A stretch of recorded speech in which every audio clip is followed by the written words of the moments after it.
कि 800 साल पहले, वो भोपला नरसंहार के बाद लिख रहे हैं, उन्होंने कहा 800 साल पहले मालाबार के राजा ने अरब से आए व्यापारियों को अपने राज्य में बसने की इजाजत दे दी।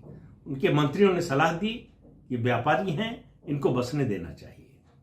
उसके बाद वो धर्म परिवर्तन करने लगे। राजा ने मूर्खतापूर्ण फैसला लिया और धर्म परिवर्तन की भी अनुमति दे दी, और उसकी सजा हम आज तक भुगत रहे हैं। तो राजा का एक गलत निर्णय कैसे पीढ़ियों को प्रभावित करता है, उसका उदाहरण है मालाबार।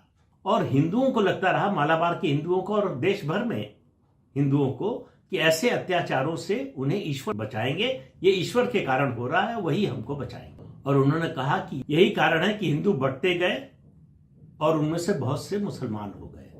उन्होंने कहा सिर्फ अत्याचार के बारे में सोचते रहेंगे तो उससे कोई परिणाम नहीं निकलेगा। अगर इस अत्याचार को रोकना है तो इस मूर्खता से छुटकारा पाना होगा कि ईश्वर आके बचा लेंगे, हमको आत्मरक्षा की जरूरत नहीं है। जिस दिन हम एकजुट हो जाएंगे, अब इसमें से आप वो बात निकाल सकते हैं जो उत्तर प्रदेश के मुख्यमंत्री योगी आदित्यनाथ ने कही कि बटोगे तो कटोगे। उन्होंने कहा इस मूर्खता से छुटकारा पा लेंगे जिस दिन, उस दिन अत्याचारी हमारे सामने आत्मसमर्पण करेगा। यानी फिर उनका एक निबंध संग्रह है, स्वामी श्रद्धानंद शीर्षक से उन्होंने निबंध लिखा है। उसमें लिखा है कि अल्लाहू अकबर का नारा मुसलमान लगाएगा तो सब इकट्ठा हो जाएंगे, कोई मतभेद नहीं होगा, कोई सवाल नहीं उठेगा, कोई विवाद नहीं होगा। और मतलब उनकी पीड़ा को समझिए। वो कहते हैं कि हम पुकारेंगे तो कोई नहीं आगे आएगा। हम प्रांत में, भाषा में, क्षेत्रीयता में, अलग अलग संप्रदायों में बटे हुए हैं। यही वजह है कि हम लड़े तो मुसलमानों और मुगलों से लड़े, लेकिन छोटी छोटी टुकड़ियों में।